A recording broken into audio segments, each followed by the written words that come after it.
Today we're going to be painting some 3D printed orcs in mega armor, or as I like to call them, iron orcs. Truth is, I am iron. Orc.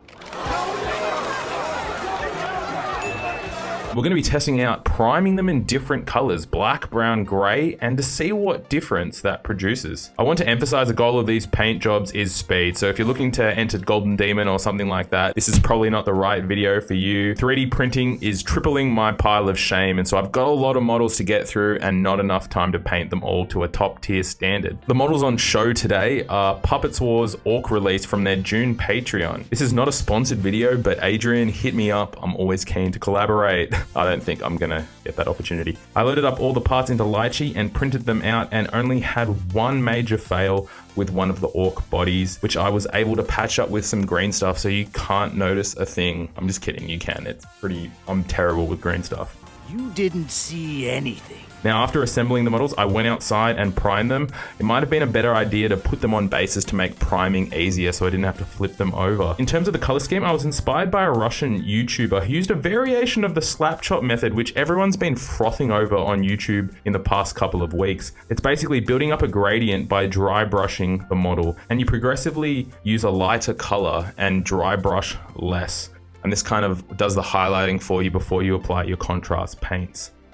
With the grey prime model, I didn't really have much to work with, so I just dry brushed it with white. For the main armor panels, I used a combination of red and yellow contrast paints, just, going for that Iron Man scheme. Once that was done, I used wildwood contrast on the pipes and cables, following that with a dry brush of a light brown. I didn't want too many colors on this model, so anything that was unimportant was usually a brown or a gray. I did the metal parts gray, and then I dry brushed some silver on them, and then I added some bronze to certain metallic parts just to mix it up and add some variation. Once the armor panels were painted, I highlighted the red with orange and the yellow with a mix of yellow and a bone color. I'm still learning how to edge highlight, so go easy on me. It's easy on the edges, but I struggle with any of the freehand bits and just also keeping a sharp tip on my brush. It's something that, I don't know, I thought it wouldn't be as hard. So if you got any tips for me, hit me up. If there's other Patreons you think I should check out, or you have 3D printing, miniature, or wargaming questions, feel free to leave a comment. For the visors and lights, I used a white first, and then a bright blue, which I watered down. I was trying to go for an OSL effect, and I find that I'm quite hit and miss when it comes to this. You want the source of the object to be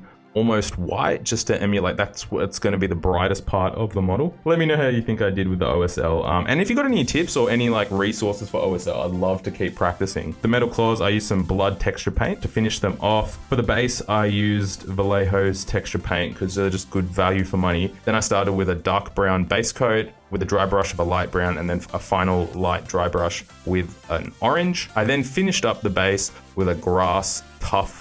For some reason, now I'm just really addicted to putting tufts down, so just don't want to go too heavy on them, but one per base works well, and then finished up painting the base rim black. In terms of each of the different models, I really like how the dark primed models, the black and the brown, turned out. It really brings down the color and you get this kind of dirty, dark orc battle suit. I really like the yellow contrast paint over it. Just kind of gets this kind of dirty yellow orange kind of color. I think it also helps that if you miss parts of the model, they just remain black or brown, and so it's hard to spot them, particularly in the hard to reach places and crevices. It's one of the things that if you look really carefully at my gray primed model, you can see bits of kind of almost white in the cracks where I've missed, but a lot of those parts are in hard to reach spots, so unless someone picks up my model, they're not going to notice. However, I do really like how bright the red and yellow stand out on the model. If that was what I was going for, if the rest of my army was kind of that, I'd go for that. But I think I just need to do some extra weathering or do some, I don't know, just add some dirt and grime to it, streaking grime or whatever, just to kind of tone it down a bit and make it look a bit more orky and dirty. However, I'm pretty impressed with how they turned out just for the time I put into them. And let me know what colors you like to prime your models with before you paint them in the comments. I'm going to be trying the slap chop method on this orc biker in the coming weeks, so stay tuned for that.